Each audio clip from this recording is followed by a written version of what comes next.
aspirants. This is Rajalakshmi, one of the senior most faculties of meteorology in both Telugu states, Telangana and Andhra Pradesh. For Gurukul aspirants, I deal with biological science pedagogy.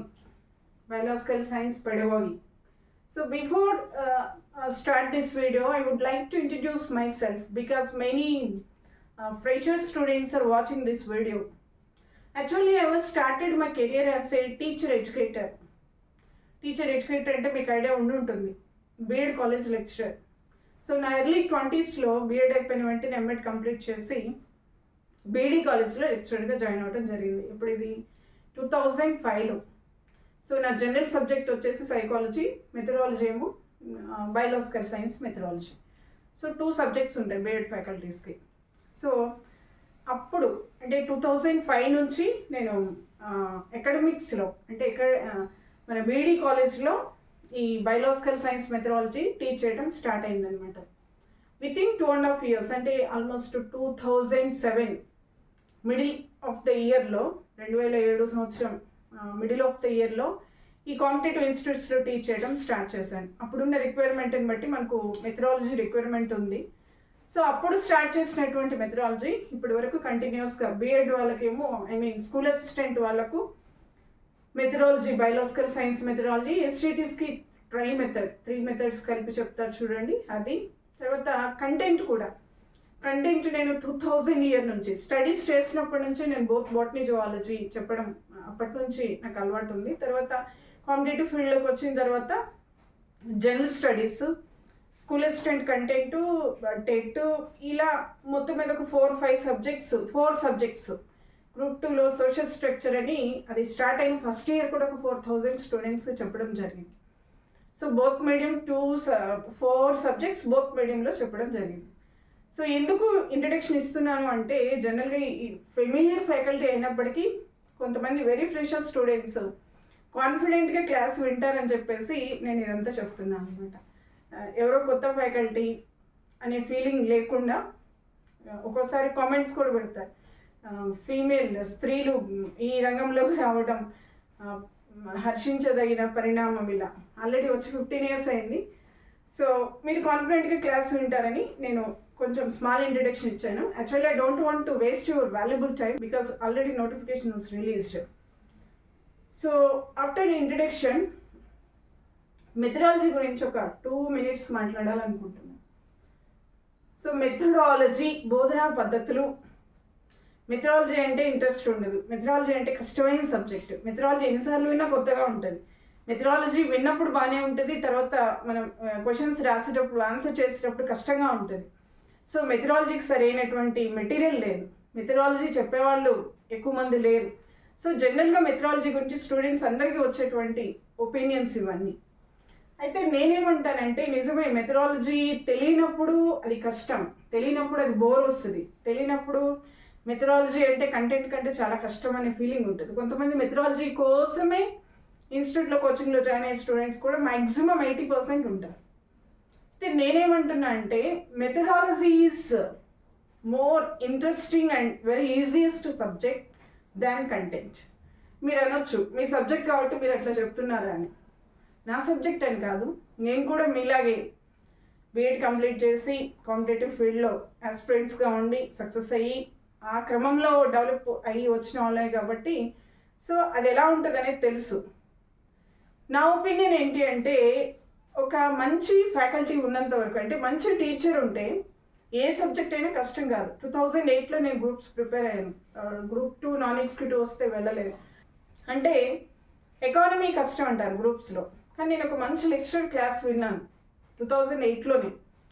8లో ఒకసారి, తర్వాత 10లో ఒకసారి విన్నాను. అంటే economy ఇప్పుడు ఎంత interesting subject అంటే economy history కంటే చాలా ఈజీ, ఒక లాజిక్ ఉంటుంది. సో నేను ఇచ్చే కన్క్లూజన్ ఏంటంటే whenever an efficient teacher is there for subject then no subject is tough for students.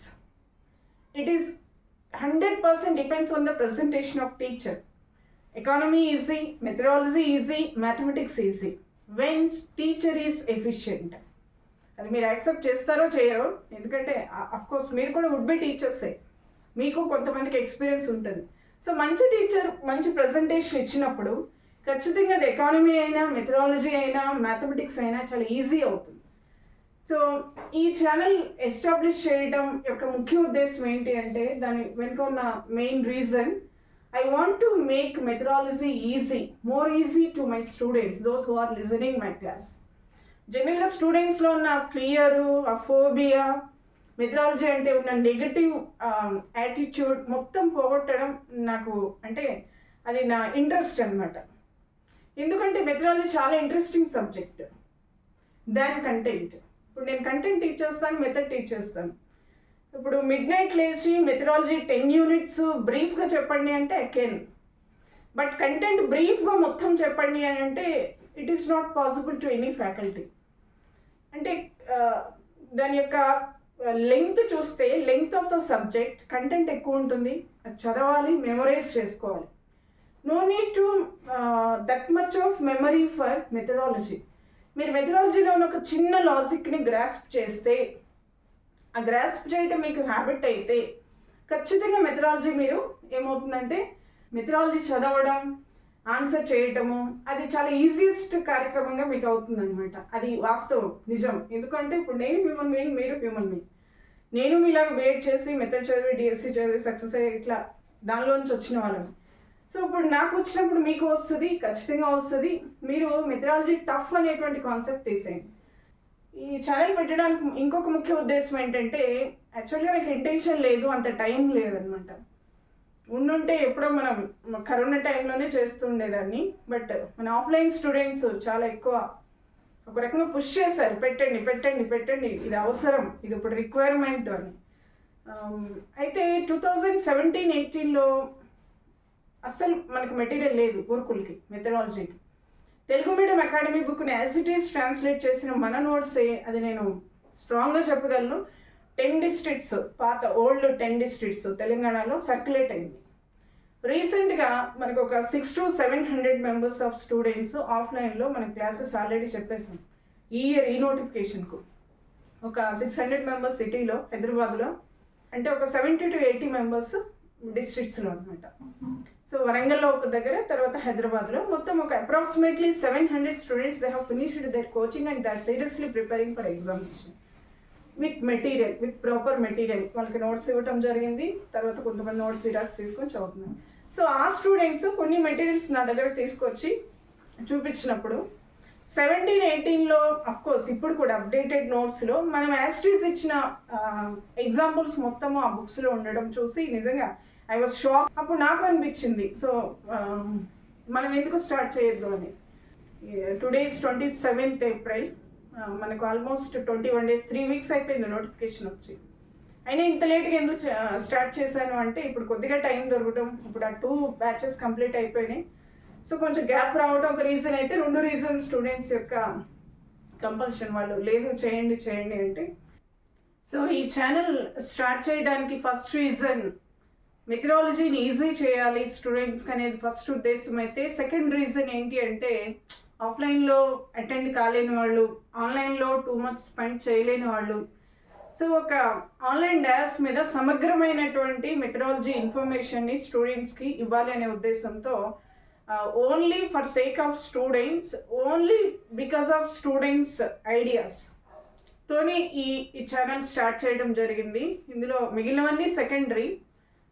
Even ఛానల్కి ఉన్నటువంటి నేమ్ కూడా స్టూడెంట్సే డిసైడ్ చేశారు. యాక్చువల్గా నేనైతే మేకింగ్ మెథడాలజీ మోర్ ఈజీ అనేది బాగుంది అనుకుంటే, లేదు మేడం మీ నేమ్ ఉంటేనే స్టూడెంట్స్ తొందరగా గుర్తుపడతారు, వేరే నేమ్ ఉంటే అది మీ ఛానల్ అని అర్థం అవ్వదు, సో ఇది పెట్టండి అని ప్రతిదీ స్టూడెంట్స్ అనమాట. సో ఒక రకంగా ఈ ఛానల్ స్టూడెంట్స్కి అంకితం అని చెప్పొచ్చు. So I don't want to waste your valuable time, come to the syllabus. So గురుకుల్కి ఉన్నటువంటి 3 పేపర్స్లో మొత్తం 3 పేపర్స్ ఉంటాయి. మీకు ఈ పాటికి ఒక ఐడియా ఉంటుంది. First paper general studies, second paper pedagogy and third paper content, concern content. So general studies గురించి, కంటెంట్ గురించి కాకుండా సెకండ్ పేపర్ పెడగాగి గురించి మాట్లాడుతున్నాం మనం. సో దీని సిలబస్ని ఒకసారి గమనిస్తే, బయోలాజికల్ సైన్స్ పెడగాగి సెకండ్ పేపర్లో, బయోలాజికల్ సైన్స్ పెడగాగి అనే సెకండ్ పేపర్లో టోటల్ 10 యూనిట్స్ ఉన్నాయండి మనకు.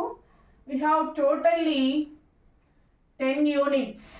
10 units are there, and the weightage of this paper is 100 marks. ఇది మీకు మ్యాక్సిమం చాలామంది స్టూడెంట్స్కి ఐడియా ఉంది ఈ విషయం.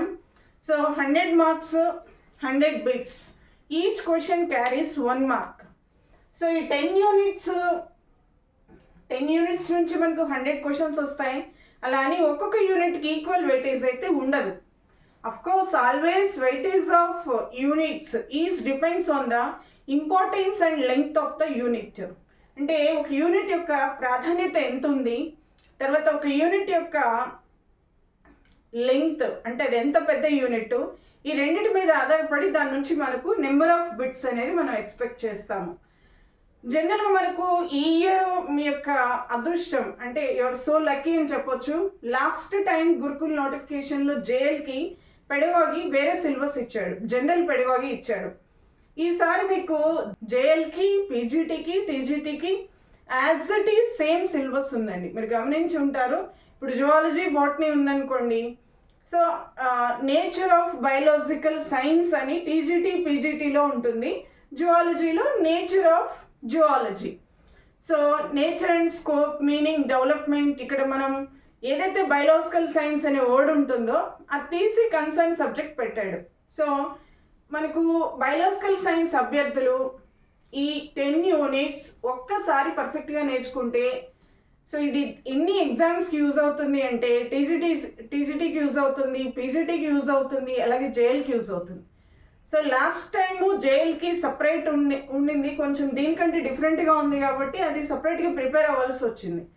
సో ఇప్పుడు మీరు జేఎల్ కూడా రాసే వాళ్ళకు చాలా బెనిఫిట్ ఉంటుంది. కాబట్టి 10 యూనిట్స్ చాలా డెప్త్గా టోటల్ ఇన్ఫర్మేషన్ కనుక మీరు చదువుకుంటే ఈ 3 ఎగ్జామ్స్కి మీరు ఒకేసారి ప్రిపేర్ అయినట్టు లెక్క. ఒకసారి ప్రిపరేషన్ 3 ఎగ్జామ్స్కి యూజ్ అవుతుంది. కాబట్టి దీన్ని అండర్ ఎస్టిమేట్ చేయొద్దు. చాలామందికి జాబ్ డిసైడింగ్ పేపర్ ఇది. అంటే కంటెంట్ జనరల్గా మనకు మెటీరియల్ బాగా అవైలబుల్గా ఉంటుంది. ఇంటర్మీడియట్ మెటీరియల్ ఏంటి, ఇప్పుడు నీట్, ఎంసెట్ మెటీరియల్ బాగా అవైలబుల్ ఉంటుంది. మనకి ఎన్సెట్ బుక్స్ కూడా నెంబర్ ఆఫ్ ఉంటాయి, స్టేట్ సిలబస్ బుక్స్ కూడా చాలా అవైలబుల్గా ఉంటాయి. కానీ ఈ మెథడాలజీకి మెటీరియల్ సరిగా అవైలబుల్గా ఉండదు. ఉన్న లిమిటెడ్ ఇన్ఫర్మేషన్లోంచి ఉన్నటువంటి కాన్సెప్ట్ని బాగా ఎక్స్ప్లెయిన్ చేసేటువంటి సోర్సెస్ తక్కువ ఉంటాయి. కాబట్టి ఇది జనరల్గా స్టూడెంట్స్కి టఫ్ అయినప్పటికీ దీని మీద ఎవరైతే ఫోకస్ చేస్తారో, దీని నుంచి మ్యాక్సిమం మార్క్స్ ఎవరైతే స్కోర్ చేయగలుగుతారో, సో ఆ కంటెంట్ మీద మీరు పెట్టిన ఎఫర్ట్స్కి దీని నుంచి కూడా మ్యాక్సిమం స్కోర్ చేయగలిగితే డెఫినెట్గా మీరు జాబ్ అచీవ్ చేయడానికి, జాబ్ పొందడానికి మ్యాక్సిమం ఛాన్సెస్ అయితే ఉంటాయి. సో దీన్ని చాలామంది ఈ పేపర్ని సరిగా చదవరు, దీని మీద ఒక ఐడియా ఉండదు, సరిగా అర్థం కాదు. అయితే నేనేమంటున్నా అంటే మెటీరియల్ సరిగా అవైలబుల్గా లేదు అనేది డైరెక్ట్గా లేకపోవచ్చు, కానీ ఇండైరెక్ట్గా ఉంది. నేను మీకు నెక్స్ట్ వీడియోస్లో మెటీరియల్ గురించి మాట్లాడతాను. సో ఈ 10 యూనిట్స్ మీరు పర్ఫెక్ట్గా నేర్చుకుంటే 3 ఎగ్జామ్స్కి చాలా యూజ్ అవుతుందని మనం చెప్పాను. సో ఈ 10 యూనిట్స్ ఏమేమి ఉన్నాయి ఒకసారి చూడండి. 10 యూనిట్స్లో ఏం చదవాలి, అసలు ఫస్ట్ మీకు సిలబస్ మీద ఒక అవగాహన ఉంటేనే మీరు ఏదైనా బుక్ తీసుకున్నప్పుడు ఈ యూనిట్లో ఇది ఉంది కదా, ఈ బుక్ యూజ్ అవుతుందని మీకు ఒక అండర్స్టాండింగ్ అనేది వస్తుంది. సో మనకు 10 యూనిట్స్ అబ్జర్వ్ చేస్తే ఫస్ట్ యూనిట్ బ్రీఫ్గా రాస్తానమ్మా. నేను మొత్తం లెంగ్దీగా రాయటానికి మనకు 10 యూనిట్స్ లెంగ్దీ యూనిట్స్ ఉన్నాయి కాబట్టి ఫస్ట్ది nature of biological science and historical development of biological science and contributions of biologists especially given in the school textbooks. Role of biological science in school curriculum. So ఇప్పుడు నేను చెప్పింది first యూనిట్లో మనం ఏం చదువుతాము, nature. So nature of biological science అంటే ఒక్కొక్క unit మళ్ళీ నేను ఇన్డెప్త్ డిస్కస్ చేస్తాను. ఓవరాల్ 10 యూనిట్స్లో ఏమున్నాయి, మీరు ఏవేవి ఫోకస్ చేయాల్సి ఉంటుంది ఒక్కొక్క యూనిట్లో, ఏవి క్షుణ్ణంగా చదివితే మొత్తం 10 యూనిట్స్ మీద మీకు గ్రిప్ వస్తుంది, సో 3 ఎగ్జామ్స్కి యూజ్ అవుతుంది, ఎలా దీన్ని మీరు ఈజీగా చేయొచ్చు అనేదాన్ని మాట్లాడుతున్నాను అనమాట. సో ఫస్ట్ యూనిట్ మనకు నేచర్ ఆఫ్ బయాలజికల్ సైన్స్. దీనిలో nature of biological science, so nature of biological science and historical development of biological science and contributions of biologists given in the school textbooks, and finally biological science in school curriculum. So జీవశాస్త్రం యొక్క స్వభావం చదవాలి. ఇందులో మనకు యాక్చువల్గా nature, scope, meaning, characteristics, next definitions, structure, contributions of biologist, ఇంకా డీప్గా మనం స్టడీ చేసేటప్పుడు అవన్నీ మాట్లాడతాను. ఇప్పుడు బ్రీఫ్గా మనం చేస్తున్నాం కాబట్టి ఈ యూనిట్లో బయాలజికల్ సైన్స్ యొక్క నేచరు, హిస్టారికల్ డెవలప్మెంట్, బయాలజిస్ట్ అంటే శాస్త్రవేత్తలు యొక్క సేవలు ఎస్పెషల్లీ మనకు స్కూల్ టెక్స్ట్ బుక్స్లో నుంచి ఇచ్చాడు. 6th to intermediate and biology బుక్స్లో ఉన్నటువంటి సైంటిస్టుల గురించి కూడా ఇందులో మీరు చదవాల్సి ఉంటుంది. తర్వాత biological science in school curriculum అంటే పాఠశాల విద్యా ప్రణాళికలో జీవశాస్త్రాన్ని మనం ఎందుకు బోధించాలి. What are uses of biology to introduce in school curriculum. పాఠశాల విద్యా ప్రణాళికలో జీవశాస్త్రం యొక్క పాత్ర ఏంటి, ఎందుకు మనం ఇంట్రడ్యూస్ చేయాలి. ఇది డైరెక్ట్ ఇన్ఫర్మేషన్ మనకు పాత అకాడమీ బుక్లో అవైలబుల్గా ఉంది. And second unit is values, AIIMS and objectives.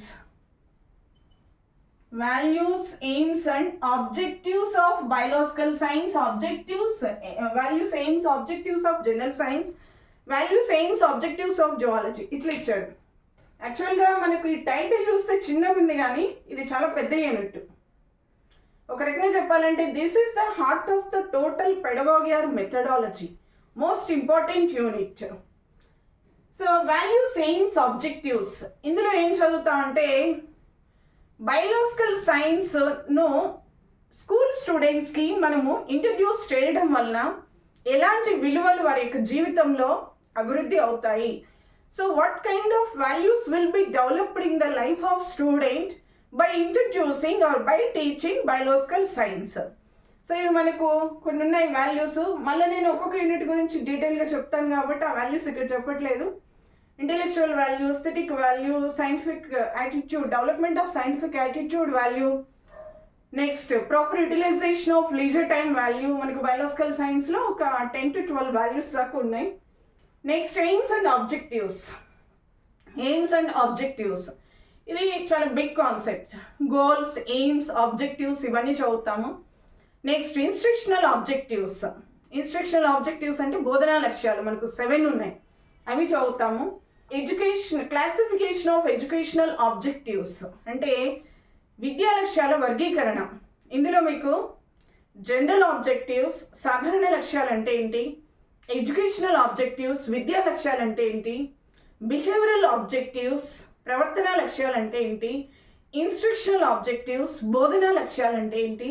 So ఇవన్నీ నేర్చుకుంటారు. బ్లూమ్స్ టాక్సానమీ కొత్తది, పాతది, revised edition and old edition. Bloom's taxonomy లో మనకు 1956లో బెంజమిన్ శామ్యూల్ బ్లూమ్ చేసిన 3 డొమైన్స్తో పాటు 2001లో అండర్సన్ క్రాత్హాల్ ఏం చేశారు అంటే కాగ్నిటివ్ డొమైన్ యొక్క 2 డైమెన్షనల్ స్ట్రక్చర్ని 24 ఛాంబర్స్తో వాళ్ళు కొత్తగా రివైజ్డ్ ఎడిషన్లో మెన్షన్ చేశారు.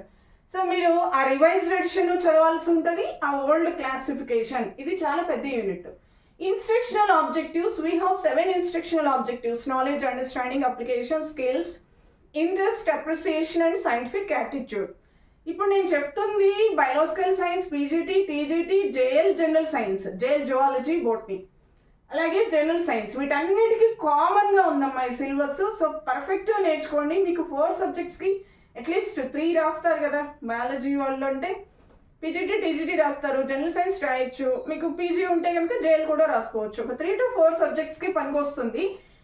కాబట్టి దీన్ని అండర్ ఎస్టిమేట్ చేయొద్దు. ఇది చాలామంది స్టూడెంట్స్ అర్థమైంది అనుకుంటారు కానీ సరిగా అర్థం కాదు. మేము నేర్చుకున్నాం అనుకుంటారు కానీ దానిలో టోటల్ ఇన్ఫర్మేషన్ ఏముందో తెలియదు. సో సమగ్రమైన ఇన్ఫర్మేషన్ని అందరు స్టూడెంట్స్కి ఓపెన్ డాష్ మీద ఇవ్వాలనే ఉద్దేశంతో మనం ఈ ఛానల్ ఎస్టాబ్లిష్ చేస్తాం కాబట్టి ఇది యూటిలైజ్ చేసుకోండి. దీని నుంచి మీకు లేటెస్ట్ ఇన్ఫర్మేషన్ కూడా ఇస్తానన్నమాట. మనం యాక్చువల్గా లేట్గా స్టార్ట్ చేసిన లేటెస్ట్ ఇన్ఫర్మేషన్, లేటెస్ట్ అంటే ఏంటని మీరు అనుకోవచ్చు. నేషనల్ కరిక్యులం ఫ్రేమ్వర్క్ 2023 కూడా రీసెంట్గా ఒక 15-20 days before.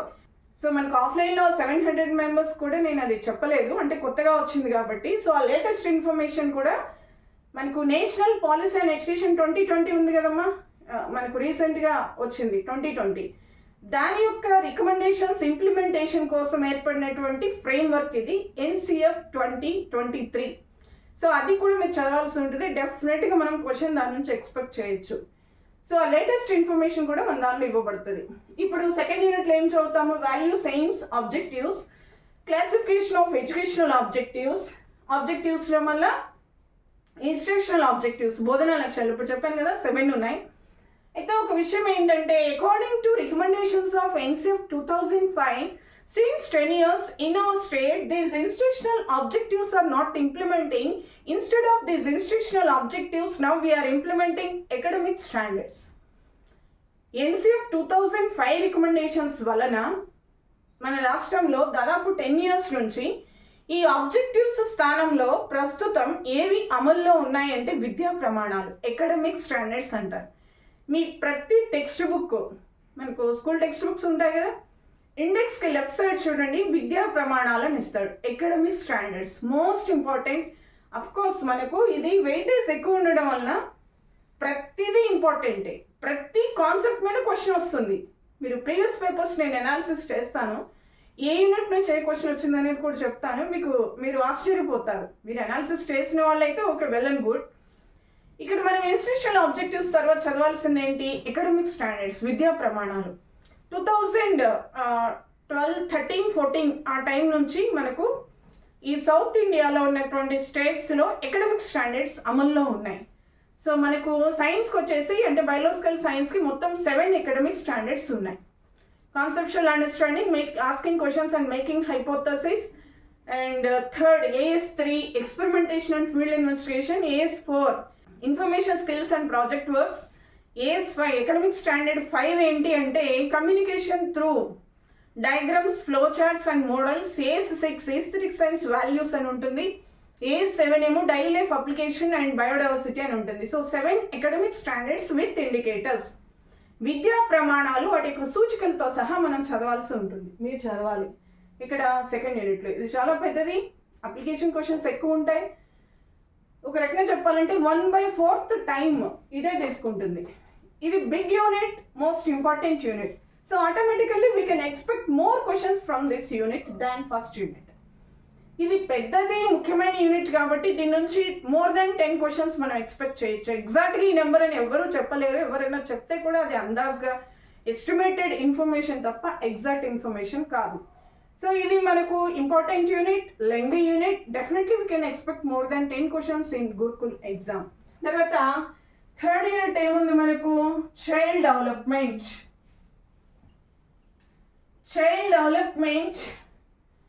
And developmental stages, pedagogy of biological science అని ఇచ్చాడు. Child development and pedagogy of biological science. ఇది మనకు చాలా మంది అనుకుంటారు ఇది సైకాలజీ యూనిట్, కంప్లీట్ సైకాలజీలో ఉన్న బుక్లో చదువుకుంటే సరిపోతుంది అని.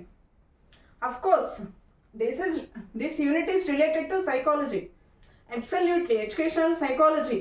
But the important thing of this unit is every teacher have to implement these psychological principles in teaching learning process, that is pedagogical concept of this unit. ఈ యూనిట్లో మీరు ఏం చదువుతారు అంటే గ్రోత్, డెవలప్మెంట్, మెచ్యూరిటీ కాన్సెప్ట్స్, దాంతోపాటు developmental principles. మళ్ళీ ఒక్కొక్క unit డీప్గా చెప్తాం కాబట్టి బ్రీఫ్గా చెప్తున్నాను. ఇందులో మనకు డెవలప్మెంటల్ స్టేజెస్తో పాటు కొన్ని థియరీస్ ఉన్నాయి. Cognitive developmental theory proposed by Jean పియాజే, moral developmental theory proposed by Kohlberg, and Erikson's developmental theory. Erikson's theory ఇంపార్టెంటే మనకు. Kohlberg's moral development, cognitive developmental theory by Jean పియాజే అది కూడా ఇంపార్టెంటే. గాగ్నే లెర్నింగ్ థియరీ మీద క్వశ్చన్ ఇచ్చాడు. లెర్నింగ్ థియరీస్ కూడా చాలా ఇంపార్టెంట్ అండి. మనకు సైకాలజీలో కొన్ని లెర్నింగ్ థియరీస్ ఉన్నాయి కదా. ఇప్పుడు ప్రాజెక్ట్ మెథడ్లో మనకు ఏది వస్తుంది లెర్నింగ్ థియరీస్లో? Trial and error method. Thorndike చెప్పినటువంటి లెర్నింగ్ లాస్ ఉన్నాయి. Law of readiness, law of exercise, law of effect అని 3 లాస్ ఉన్నాయి. లెర్నింగ్ లాస్ అంటాం, అభ్యసన నియమాలు. అవి ప్రాజెక్ట్ మెథడ్లో వస్తాయి. సో మనకు గురుకుల్ పేపర్ని మీరు అనాలిసిస్ చేస్తే సైకాలజీ రిలేటెడ్ లెర్నింగ్ లాస్ మీద 1-2 క్వశ్చన్స్ ఇచ్చాడు. గాగ్నే లెర్నింగ్ థియరీ మీద కూడా ఇచ్చాడమ్మా. సో గాగ్నే థియరీ చెప్పాలి మనం దీనిలో. తర్వాత Erikson's developmental theory, cognitive developmental theory by Jean పియాజే మీరు చదవాలి, moral developmental theory by Kohlberg. So ఈ థియరీస్ అన్నింట్లో ఉన్నటువంటి ఇన్ఫర్మేషన్ను క్లాస్ రూమ్లో మీరు ఎలా ఇంప్లిమెంట్ చేస్తారు, you have to apply that psychological principles in teaching learning process. So that is the main theme of this unit. Third one child development and fourth one curriculum construction and development. And so యాక్చువల్గా title చాలా చిన్నగా ఉంది కానీ ఇది కూడా పెద్ద యూనిటే. So what is meaning of curriculum, what are approaches of curriculum, మనకు చాలా డెఫినేషన్స్ ఉన్నాయి. ఆల్బర్టీ స్పియర్స్, తర్వాత జాకబ్సన్, బ్రూబేకర్, వీళ్ళ యొక్క డెఫినేషన్స్ ఉన్నాయి. కరిక్యులంకి సిలబస్కి డిఫరెన్స్ ఉంది. తర్వాత కరిక్యులం కన్స్ట్రక్షన్ అప్రోచెస్ ఉన్నాయి. Concentric approach, next topical approach, logical approach, process approach, next concept approach, seasonal approach, integrated approach, unit approach. అంటే కరిక్యులం తయారు చేయడంలో, కరిక్యులం అంటే తెలుగులో ఏమంటాము, పాఠ్య ప్రణాళిక లేదా విద్యా ప్రణాళిక. పాఠ్య పథకము అంటే లెసన్ ప్లాన్, పాఠ్య ప్రణాళిక లేదా విద్యా ప్రణాళిక అంటే అది కరిక్యులం. సో పాఠశాల విద్యా ప్రణాళిక అంటే స్కూల్ కరిక్యులం. కరిక్యులం అంటే కాన్సెప్ట్ ఏంటి, ఈ కాన్సెప్ట్ మీద మనకు గురుకుల్లో క్వశ్చన్ ఇచ్చారు. సో గురుకుల్లో మనకి ఇచ్చే క్వశ్చన్ ప్యాటర్న్ గురించి నేను మళ్ళీ ఒకసారి ప్రీవియస్ పేపర్స్ చేసేటప్పుడు చేస్తాను. సో కరికులం అంటే విద్యా ప్రణాళిక. దీనిలో మనకు విద్యా ప్రణాళికకు సంబంధించిన కాన్సెప్ట్ చదవాలి మీరు. అంటే కాన్సెప్ట్ అంటే దీని యొక్క భావన. తర్వాత కరికులంకి సిలబస్కి ఉన్న డిఫరెన్సెస్ చదవాలి. దీంతో పాటు అప్రోచెస్, ఇప్పుడే నేను చెప్పాను కాన్సెంట్రిక్ అప్రోచ్, అవి మీకు ఐడియా ఉండుంటాయి. కాన్సెంట్రిక్ అప్రోచ్ అంటే తెలుగులో ఏమంటాము, కాన్సెంట్రిక్ అప్రోచ్, టాపికల్ అప్రోచ్, ఏకకేంద్ర పద్ధతి, సర్పిల పద్ధతి, స్పైరల్ మెథడ్ అంటే సర్పిల పద్ధతి, ఏకకేంద్ర పద్ధతి అంటే కాన్సెంట్రిక్ అప్రోచ్, సర్పిల పద్ధతి అంటే spiral approach. And third one topical method అంటే ఏంటంటే శీర్షిక పద్ధతి. సో అవన్నీ మీరు తెలుగులో మీకు ఐడియా ఉండుంటాయి, ఇంగ్లీష్లో కొంచెం చూడాల్సి ఉంటుంది. ఇంగ్లీష్లో కూడా మీరు నేర్చుకోవాలి. ఓన్లీ తెలుగులోనే చదివి, తెలుగులోనే విని, తెలుగులోనే మొత్తం ప్రిపేర్ అయ్యి గురుకుల ఎగ్జామ్ ఎట్టి పరిస్థితుల్లో మీరు రాయలేరు. గురుకుల ఎగ్జామ్ మొత్తం ఇంగ్లీష్లో ఉంటుంది. ఇంగ్లీష్లో క్వశ్చన్ చదివి మీరు ఎగ్జాక్ట్గా దాన్ని తెలుగులో ఆన్సర్ చేయరు కదా. ఇంగ్లీష్లో క్వశ్చన్ అర్థం చేసుకునే పరిస్థితి ఉంటేనే మీరు కరెక్ట్ ఆన్సర్ని ఐడెంటిఫై చేయగలరు. సో ఇంగ్లీష్లో కూడా ఖచ్చితంగా మీరు నేర్చుకోవాల్సి ఉంటుంది అనమాట. సో కరికులం అనే యూనిట్లు ఇవన్నీ ఉంటాయి, అప్రోచెస్ ఉంటాయి. తర్వాత దీనిలో కరెంట్ ఇన్ఫర్మేషన్ ఏంటి అంటే recent information, national policy on educations, జాతీయ విద్యా విధానాలు మొత్తం చదవాలండి. జాతీయ విద్యా విధానాలు in India first national policy on education is 1968, after that 86 and third one 2020. ఈ మూడు చదవాలి. 2020 మీద క్వశ్చన్ లేకుండా ఈ ఇయర్ వచ్చేటువంటి ఏ కాంపిటేటివ్ ఎగ్జామ్ ఉండదు. For your kind information group 1 ప్రిలిమ్స్లో కూడా నేషనల్ పాలసీ అండ్ ఎడ్యుకేషన్ 2020 మీద క్వశ్చన్ వచ్చింది. సో ఇది కరెంట్ అఫైర్స్ జనరల్ స్టడీస్లో కూడా కరెంట్ ఇన్ఫర్మేషన్ కాబట్టి ఖచ్చితంగా దీని మీద క్వశ్చన్ ఎక్స్పెక్ట్ చేస్తాం. దీంతో పాటు కరికులం ఫ్రేమ్వర్క్స్ ఉన్నాయి మనకు. నేషనల్ కరికులం ఫ్రేమ్వర్క్స్, జాతీయ విద్యా ప్రణాళిక చట్టాలు. సో ఇండియాలో first national curriculum framework established in 1975. 75లో ఒకటి, 88లో ఒకటి, నెక్స్ట్ 2000లో ఒకటి, 2005లో ఒకటి ఎస్టాబ్లిష్ చేయబడినాయి. For your kind information recently మనకు ఇదే ఏప్రిల్ మంత్లో NCF 2023 వచ్చింది. NCF 2023 అది కూడా మీరు చదవాలి. NPE 2020 యొక్క రికమెండేషన్స్ ఇంప్లిమెంట్ చేయడం కోసం ఏర్పాటు చేయబడిన కరికులం ఫ్రేమ్వర్క్ ఏది అంటే నేషనల్ కరికులం ఫ్రేమ్వర్క్ 2023. ఇది మన ఆఫ్లైన్ స్టూడెంట్స్ కూడా చెప్పలేదు, అప్పటికి రాలేదన్నమాట. So NCF 2023 recommendations also most important. But now in our state NCF 2005 recommendations are implemented. So this is about curriculum. And fifth unit, approaches, methods and approaches. Methods and approaches. So methods and approaches and techniques అని ఇచ్చాడు. Methods, approaches and techniques. So teaching methods, this is also biggest unit and most important unit. Methods అంటే మనకు old methods ఉన్నాయి, అంటే ప్రస్తుతం implement అవ్వనటువంటి lecture method, lecture demonstration method, project method, heuristic method, scientific method, laboratory method, inductive approach, deductive approach, all these are old methods. అంటే old అంటే అర్థం ఏంటంటే now that methods are not implementing in our school curriculum. పాఠశాలలో ప్రస్తుతం అవి అమలు అవ్వట్లేదు. School curriculum అంటే మళ్ళీ ఇక్కడికి వెళ్ళకండి. స్కూల్ కరిక్యులంలో ఏముంటాయి? మెథడ్స్ ఉంటాయి, ఇవాల్యుయేషన్ టెక్నిక్స్ ఉంటాయి. మీకు ఆ కాన్సెప్ట్ తెలిస్తే మీకు అర్థం అవుతుంది. అంటే కరిక్యులం అనే కాన్సెప్ట్ మీద మీకు అవగాహన ఉంటే, స్కూల్ కరిక్యులంలో లేనటువంటి మెథడ్స్ అని చెప్తున్నా కదా, కరిక్యులంలో మెథడ్స్ ఏంటి మేడం అని అనుకోవచ్చు మీరు. కరిక్యులంలో మెథడ్స్ అంటే పాఠశాలలో జరిగేటువంటి అన్ని రకాల కార్యక్రమాలను కరిక్యులం అంటాం కదా. సో అందులో ఎయిమ్స్ అండ్ ఆబ్జెక్టివ్స్ ఉంటాయి, తర్వాత టీచింగ్ మెథడ్స్ ఉంటాయి. టీచింగ్ లెర్నింగ్ ప్రాసెస్ అయిపోయిన తర్వాత మనం చేపట్టవలసిన ఇవాల్యుయేషన్, మెజర్మెంట్ అండ్ టెక్నిక్స్ అవి కూడా ఉంటాయి. సో కరిక్యులం అంటే మీనింగ్ తెలిస్తే మీకు అది తెలుస్తుంది. మనం వీడియోస్ నెక్స్ట్ చూస్తూ ఉంటే మీకు ఒక ఐడియా వస్తుంది. సో 5th యూనిట్లో మనం మీరు చదవాల్సిన ఏంటి? Methods, approaches and techniques. So old methods ఉన్నాయని చెప్పాము. తర్వాత మనకు ప్రస్తుతం అమలు అవుతున్నటువంటి మెథడ్ ఏది? New methods. న్యూ మెథడ్స్ అంటే according to recommendations of NCF 2005, now in our school curriculum what kind of methods are adopted by teachers. పాఠశాల విద్యలో ఉపాధ్యాయుల చేత ప్రస్తుతము తరగతి గదిలో బోధనలో ఉపయోగించబడుతున్నటువంటి పద్ధతి ఏది?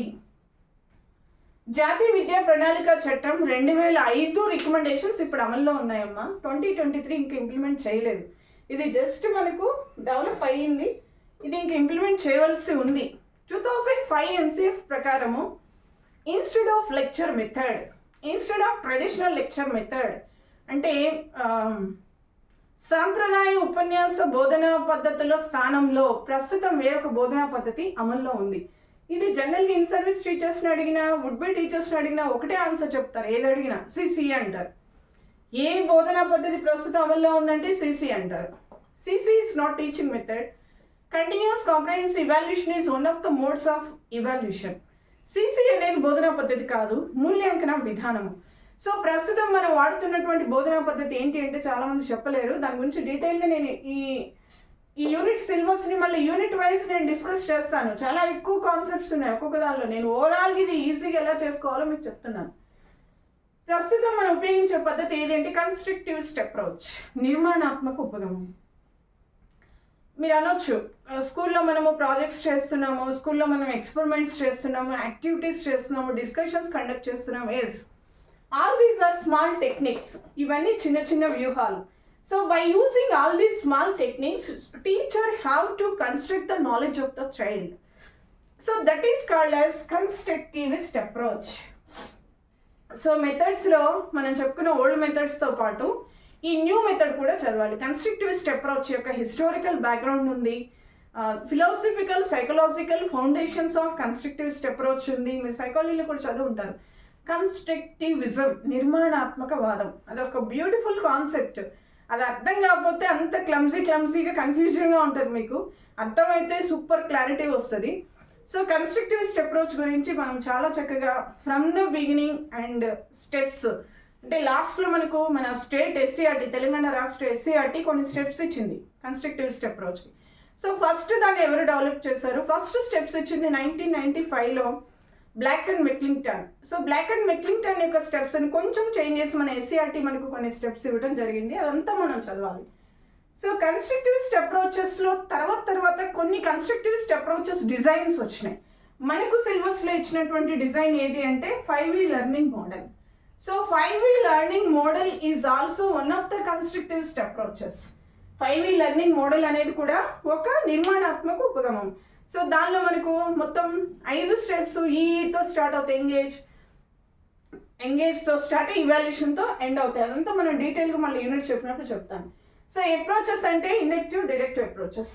టెక్నిక్స్ అంటే ఏంటి?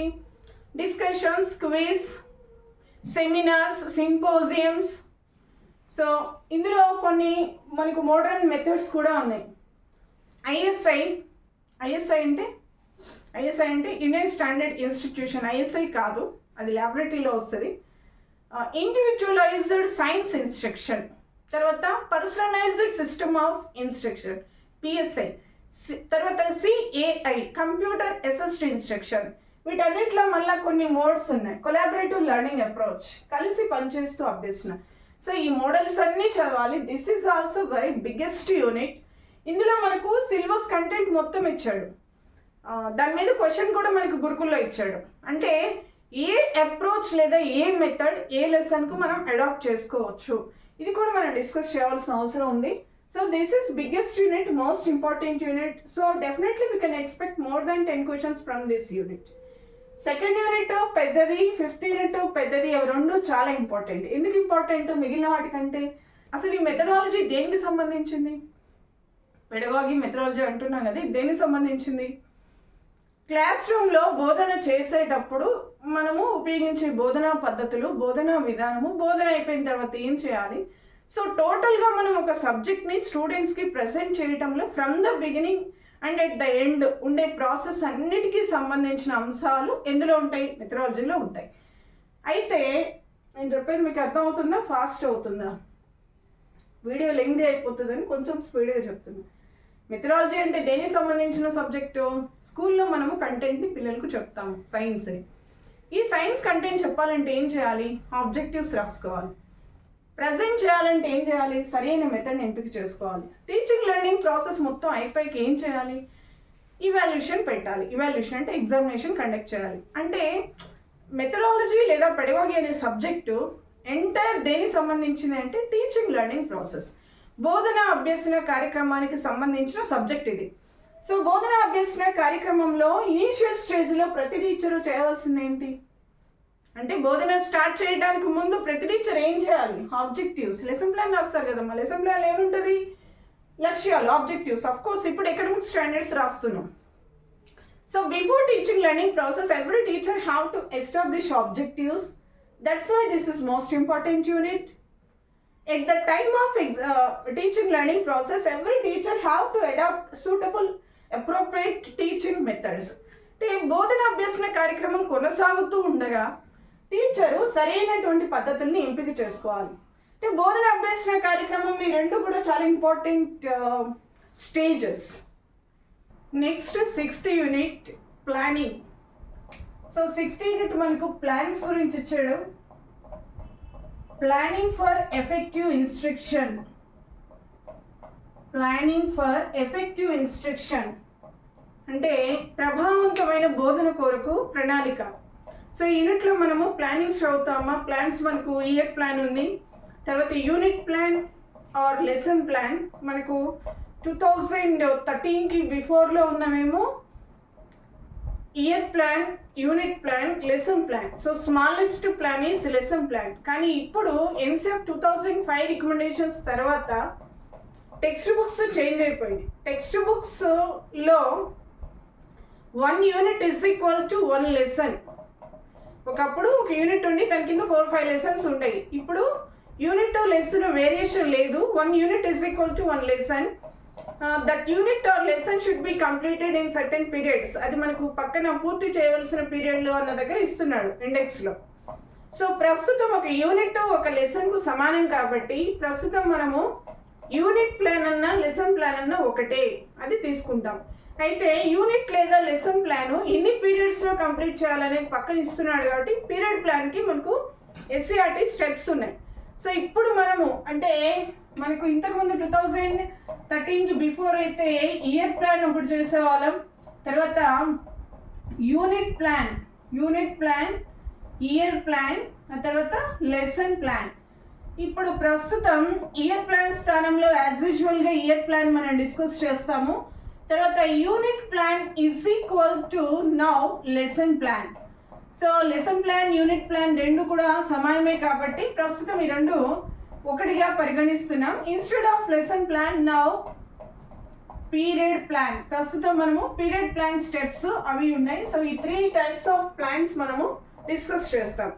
వాటి యొక్క యూజెస్, వీటితో పాటు స్టాండర్డ్ లెసన్ ప్లాన్స్ ఉన్నాయి మనకు. మోస్ట్ ఇంపార్టెంట్ గురుకుల్లో కూడా ఇచ్చాడు Herbert lesson plan, German educationist. ఆయన కొన్ని లెసన్ ప్లాన్ స్టెప్స్ చెప్పాడు. ఆ స్టెప్స్ ఆర్డర్ మనకు గురుకుల్లో ఇచ్చాడు. తర్వాత మనకు బ్లూమ్స్ ఇవాల్యుయేషన్ మోడల్ ఒకటి ఉంది, RCEM regional college of education, Indian ఎడ్యుకేషనిస్టులు తయారు చేసినటువంటి లెసన్ ప్లాన్ మోడల్ RCEM అంటారు. సో ఈ 3 type of standard lesson model plans మనం చూస్తాము. యాజ్ యూజువల్గా మనకు ఉన్నటువంటి ఈ new year plan, unit plan or lesson plan, period plan మీకు అవసరం అనుకుంటే ఓల్డ్ మోడల్లో కూడా చూసుకోవచ్చు. ఇది SRT మోడల్ న్యూ ఉన్నాయి, అవి కూడా చూడాలన్నమాట. సో ఇది కొంచెం చిన్న యూనిటే, but most important. Definitely we can expect questions from each and every concept. ప్రతి కాన్సెప్ట్ నుంచి క్వశ్చన్ వస్తుంది. ఇది చిన్న యూనిటే కానీ ఇంపార్టెంట్ యూనిట్, దీని నుంచి కూడా మనం ప్రశ్నలు ఎక్స్పెక్ట్ చేయొచ్చు. తర్వాత 7th unit learning resources.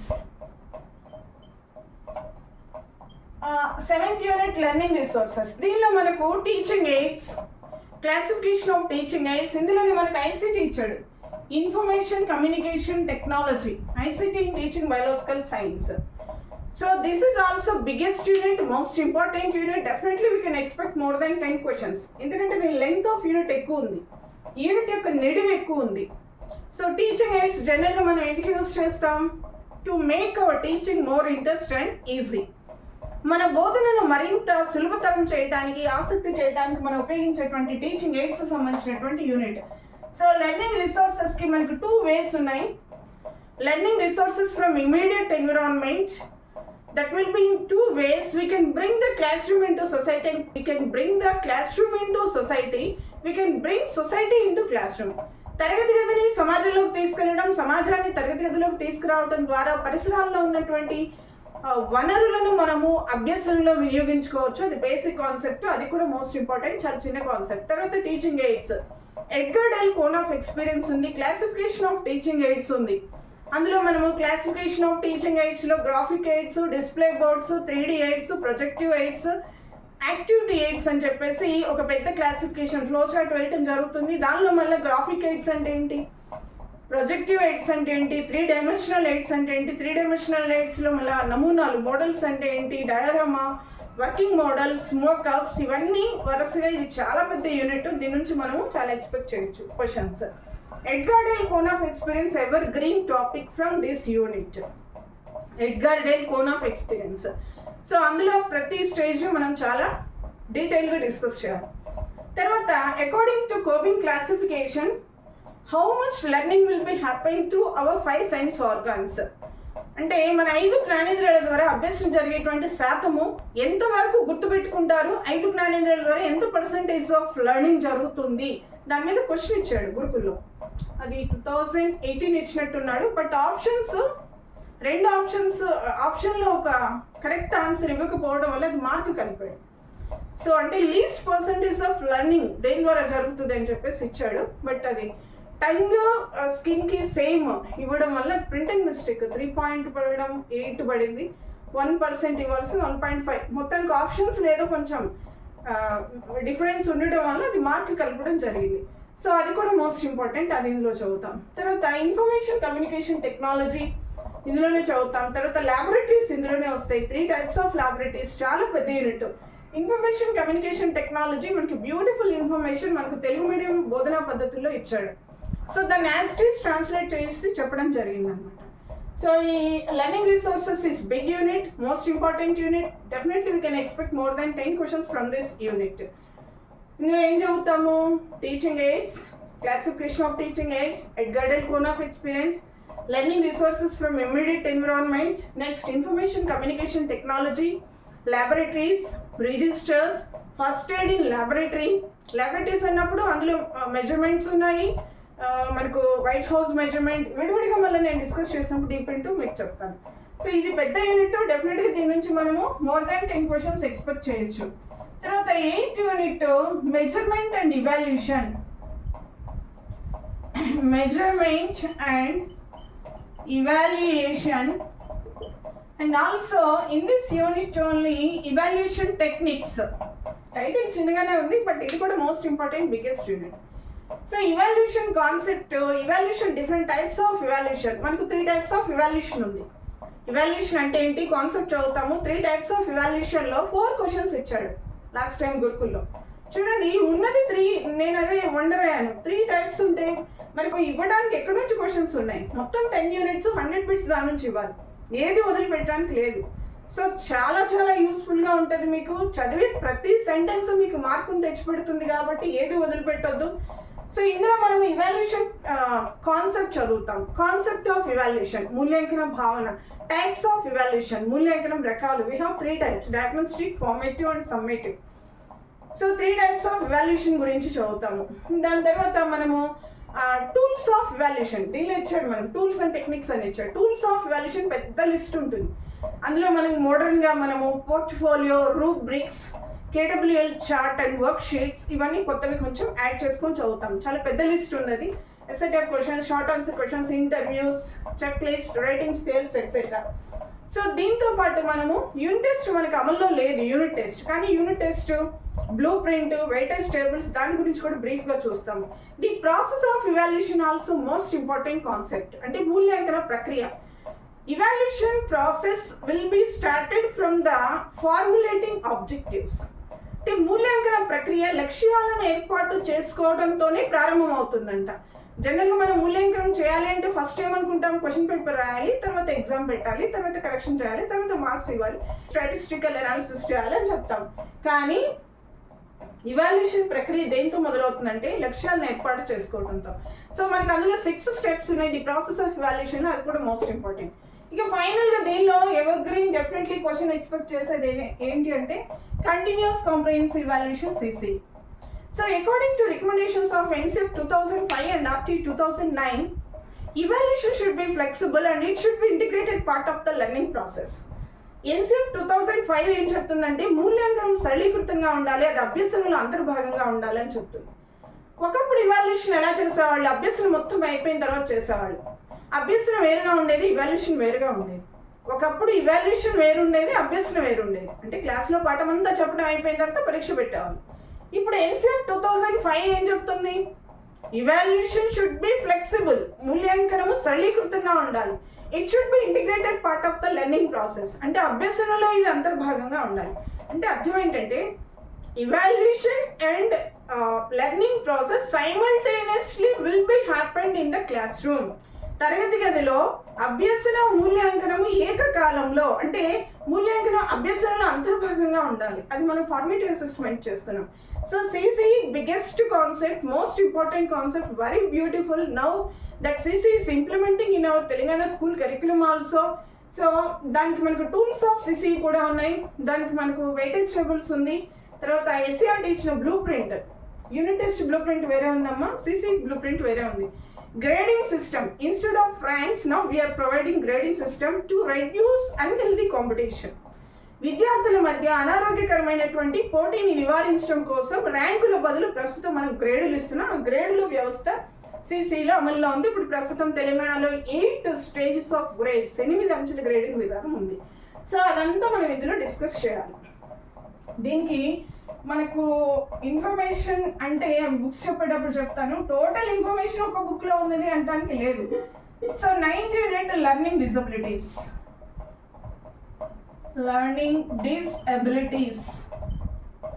Learning disabilities అంటే అభ్యసన వైకల్యాలు. What kind of education should be provided to the learning disabled children or special children or వాళ్ళు ఏమనొచ్చు, ప్రత్యేక విద్యార్థులు అనొచ్చు, ప్రత్యేక అవసరాలు గల పిల్లలు అనొచ్చు, అభ్యసన వైకల్యంతో బాధపడుతున్న విద్యార్థులు అనొచ్చు. వాళ్ళకి ఏ విధమైన విద్యను మనము ప్రొవైడ్ చేస్తాం. What kind of education we should provide for learning disabled children. So what is meaning of learning disability? American act of learning disability. So అదేం చెప్తుంది, డెఫినేషన్స్ ఉన్నాయి మనకు కొన్ని. సో ఫస్ట్ మనకు లెర్నింగ్ డిసబిలిటీస్ అనే వర్డ్ని ఎవరు యూజ్ చేశారు? Next what kind of learning disabilities are there? జనరల్గా మనకు డిస్లెక్సియా, డిస్గ్రాఫియా, క్యాలిక్యులే ఈ 3 మిగిలిన సైకాలజీ బుక్లో ఉన్నాయి. కానీ కొంచెం డీటెయిల్డ్ ఇన్ఫర్మేషన్ మనం ఇందులో చూడవలసి ఉంది. తెలుగు మీడియం మెటీరియల్లో దీనిలో చాలా బ్యూటిఫుల్ మెటీరియల్ ఉంది, దాన్ని మనం ట్రాన్స్లేట్ చేసి చెప్పడం జరిగిందనమాట. So types of learning disabilities చదవాలి. తర్వాత what kind of education should be provided to the learning disabled children. అందులో మనకు special education, integrated education, inclusive education. Now in our India inclusive education is providing for learning disabled children. ప్రస్తుతం భారతదేశంలో సమ్మిళిత విద్య అనేది ప్రత్యేక అవసరాలు గల పిల్లలకు అందించబడుతుంది. సో ఎప్పటి నుంచి అందించబడుతుంది, దాని యొక్క మెయిన్ ఎయిమ్స్ ఏంటి, అవి లాస్ట్లో చూస్తాం. అసలు ఈ 3 టైప్ ఆఫ్ ఎడ్యుకేషన్ గురించి చూస్తాం. సో ఓవరాల్ ఈ యూనిట్లో ఏం చదువుతాం, what is meaning of learning disability, definitions and కొంతమంది ఎడ్యుకేషనిస్టులు చెప్పారు రీజన్స్ అంటే కారణాలు ఏంటి, అభ్యసన వైకల్యాలు గల కారణాలు, తర్వాత అభ్యసన వైకల్యాలు రకాలు, and last one 10th unit is biological science in everyday life. So everyday life, informal or non-formal education, non-formal biological science education అంటే జీవశాస్త్రము నిత్య జీవితంలో దాని యొక్క పాత్ర, అనిత జీవశాస్త్ర విద్యా విధానము. దీని యొక్క ఇది కూడా మంచి బ్యూటిఫుల్ యూనిట్. దీని గురించి మనకి ఇన్ఫర్మేషన్ మనకు ఓల్డ్ టెక్స్ట్ బుక్స్లో చాలా బ్యూటిఫుల్గా ఉంది. అప్డేటెడ్ ఇన్ఫర్మేషన్ తర్వాత బుక్స్లో కూడా ఇచ్చాడు. అంటే తెలుగు మీడియం అకాడమీ బుక్లో దాన్ని మనం యాస్టీస్గా ట్రాన్స్లేట్ చేసి చెప్పడం జరిగింది. So what is role of biological science in everyday life of human being? Of course we can't imagine the life of human being without science, especially biological science. In COVID pandemic situation, every illiterate also got some knowledge, collected some, they shown some interest to collect science knowledge to overcome all the contagious diseases. మన Covid పాండమిక్లో చూస్తే చదువు రానిటువంటి ఒక నిరక్షరాస్యుడు కూడా science సంబంధించి జీవశాస్త్రానికి సంబంధించినటువంటి సమాచారం, especially అంటువ్యాధుల నుంచి తాము కాపాడుకోవడం కోసం what kind of food we have to take to develop our immunity and what kind of precautions we should take to overcome that contagious disease, వాళ్ళ లైఫ్స్ సేవ్ చేసుకోవడానికి, ఇమ్యూనిటీ డెవలప్ చేసుకోవడానికి, సో సైన్స్ రిలేటెడ్ ఇన్ఫర్మేషన్ తెలుసుకోవడానికి అందరూ try చేశారు. So మనం science యొక్క role లేని మానవ జీవితాన్ని మనం ఇమాజిన్ చేయలేము, ఊహించలేము. సో దానికి సంబంధించిన యూనిట్ ఇది. అయితే మరి సైన్స్ ఎడ్యుకేషన్ సామాన్య మానవునికి ఎలా ఇవ్వబడుతుంది? Science education is providing in formal way in schools, colleges and universities. స్కూల్లో, కాలేజ్లో, యూనివర్సిటీస్లో నీత పద్ధతిలో సైన్స్ యొక్క పరిజ్ఞానము విద్యార్థులకు అందించబడుతుంది. But apart from this formal system of education, common man also required some sort of science knowledge. Then how can they will get? అంటే సామాన్య మానవుడు కూడా ఈ స్కూలు, కాలేజ్, యూనివర్సిటీకి కాకుండా సైన్స్ యొక్క నాలెడ్జ్ని తెలుసుకోవాల్సిన అవసరం ఉందా లేదా? డెఫినెట్గా ఉంది. For example first aid is requirement for every human being nowadays. Heart attack, fire accident, snake bite. ఇప్పుడు ఇల్లిటరేట్స్ ఉంటారు, చదువురాని నిరక్షరాస్యులు, పిల్లలు, పెద్దవాళ్ళు ఎవరైనా సరే, మనకు క్యాటిల్ పశువులను తోలుకొని పొలానికి వెళ్తారు, అక్కడ స్నేక్ బైట్ జరుగుతుంది. స్నేక్ బైట్ జరిగినప్పుడు ఫస్ట్ ఎయిడ్ ఏం తీసుకోవాలి? So such kind of minimum knowledge every human being must have. So how can they will get this science knowledge? వాళ్ళు స్కూల్కి రారు, కాలేజ్కి వెళ్ళరు, యూనివర్సిటీస్కి వెళ్ళరు, సైన్స్ నాలెడ్జ్ని ఎట్లా కలెక్ట్ చేసుకుంటారు అంటే అనియత విద్యా విధానాల్లో, అనియత అంటే నియమ నిబంధనలు లేకుండా, informal education system. So informal మోడల్లో సైన్స్ ఎడ్యుకేషన్ని బాగా పాపులర్ చేస్తున్న కొన్ని ఏజెన్సీస్ ఉన్నాయి, సైన్స్ క్లబ్స్ ఉన్నాయి, సైన్స్ మ్యూజియంస్ ఉన్నాయి, science exhibitions or science fairs అంటాము. దీంతో పాటు some NGOs, non governmental organisations and also governmental organisations. దీనిలో మొబైల్ ల్యాబొరేటరీస్ కూడా ఉండేది. మనకు ఓల్డ్ టెక్స్ట్ బుక్లో ఇచ్చాడు, బట్ న్యూ టెక్స్ట్ బుక్లో మొబైల్ ల్యాబొరేటరీస్ని టైప్స్ ఆఫ్ ల్యాబొరేటరీస్లో ఇచ్చాడు. సంచార ప్రయోగశాలలు అంటారు మొబైల్ ల్యాబొరేటరీస్ ఆన్ వీల్స్, చక్రాలపై ప్రయోగశాలలు కూడా అంటారు. సో సైన్స్ యొక్క పరిజ్ఞానాన్ని సామాన్య మానవునికి అనీత విధానంలో అందించేటువంటి కొన్ని ఏజెన్సీస్ ఉన్నాయి. అవేంటి అంటే science clubs, science museum, science exhibitions and science NGOs, science related non governmental organisations. NGOs అంటే ఇవన్నీ మనం ఇందులో చెప్తాం. సో వీటన్నిటికి సంబంధించిన బేసిక్ ఇన్ఫర్మేషన్ తెలుగు అకాడమీ బుక్లో ఉంది. ఇంగ్లీష్లో కావాలి అంటే ఎన్సీఆర్టీ బుక్స్ ఉన్నాయి. అయితే అన్ని యూనిట్స్ సాలిడ్గా ఒక దగ్గర లేవు, బట్ రిఫరెన్స్ యూజ్ అవుతాయి. But as a faculty we can collect that information ఇదంతా ఇన్ఫర్మేషన్ కలెక్ట్ చేసి ఉన్నాం, ట్రాన్స్లేట్ చేసి పిల్లలకు ఆఫ్లైన్లో మన నోట్స్ ఇవ్వటం జరుగుతుంది. సో 10 యూనిట్స్ గురించిన బ్రీఫ్ ఇన్ఫర్మేషన్ ఇదమ్మా. ఇది మీరు టోటల్ ఇన్ఫర్మేషన్ చదవాలి. ఇప్పుడు ఇది ఉందనుకోండి, ఏదో కొన్ని చదివిది సిసి ఇది ఇవాల్యుయేషన్ అనుకుంటే కాదు. ఈచ్ అండ్ ఎవ్రీ పాయింట్ క్షుణ్ణంగా మీరు వినాలి, చదవాలి, మెటీరియల్ పెట్టుకోవాలి, తర్వాత దాన్ని ప్రాక్టీస్ బిట్స్ చేయాలి, కొన్ని గ్రాండ్ టెస్ట్లు రాయాలి. సో మనకు సఫిషియంట్ టైం ఉంది, 3 months. ఈరోజు 28th April మనకు TGT clear notification and paper news ప్రకారం ఆగస్టులో మోస్ట్ ప్రాబబ్లీ ఎగ్జామ్ ఉంటుందని చెప్పారు కాబట్టి 3 months మోర్ దెన్ ఎనఫ్. ఇప్పటికే మీకు చాలా సిలబస్ గురించి అవగాహన ఇవన్నీ ఉన్నాయి కాబట్టి సో మెథడాలజీ మనకు 20 days, 20 full days more than enough for preparation of pedagogy. So pedagogy ప్రిపరేషన్కు 10 units మీరు 15 రోజులు గట్టిగా కూర్చుంటే కంప్లీట్ అవుతుంది. ఇది మీరు బిలీవ్ చేసినా చేయకపోయినా. అయితే మొత్తం టోటల్ డే పెడగాగి మీద కూర్చోలేరు కాబట్టి 3 months కొంచెం టైంని మీరు 2 monthsలో మొత్తం ప్రిపరేషన్ కంప్లీట్ చేసుకుని ఒక 1 month మొత్తం రివిజన్కి పెట్టుకున్నా సరిపోతుంది. సో మనకు ఈ 10 units మనం డీప్ ఇన్ఫర్మేషన్ ఇవ్వడం జరుగుతుంది. మీకు మెటీరియల్ కూడా అవైలబుల్గా ఉంటుంది.